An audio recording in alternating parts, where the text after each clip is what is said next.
Brand safety and suitability is not a new conversation. We've been having that for years and years. Now it's kind of playing itself out in real time as it relates to news. So we have, for the past, I'd say 2 months, been on a very, very active educational crusade around kind of the importance of news now more than ever. I mean, honestly, news is saving lives. And without kind of support of local and national and reputable news, we would all be in a very dire situation. We've been working very, very closely across all parts of the advertising ecosystem, brands, agencies, publishers, third-party verification companies, across many dimensions. Number one, there's an education piece, because ultimately these are decisions that are made by marketers and agencies.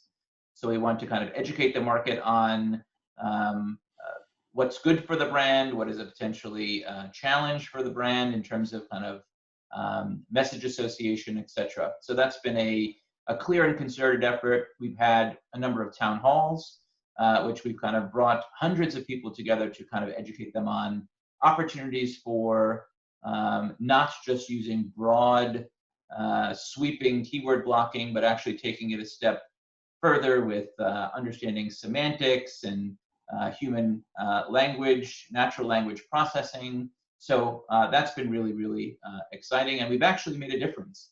If you look at what's happened over the past 2 months, when their immediate knee-jerk reaction was to just block the news, we've seen that the aperture has opened up by many agencies, brands, et cetera, which has been great. Obviously, we want a healthy, vibrant, ad-supported news ecosystem, so it's good to see that that's been actually translating to action. What would you say to brands in terms of their investment strategy and using and their concerns around brand suitability?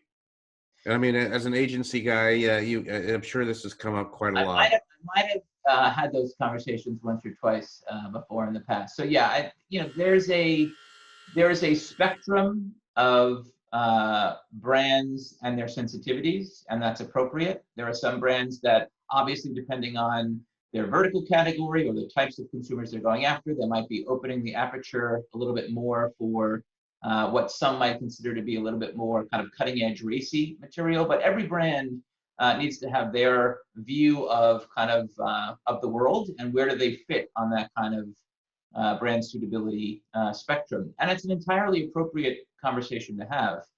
In some cases, as it relates to news specifically, we've seen that consumers are leaning in and engaged with news now more than ever, that there is no kind of knockoff effect or not a deleterious effect. There is no bad effect of a brand appearing in news content.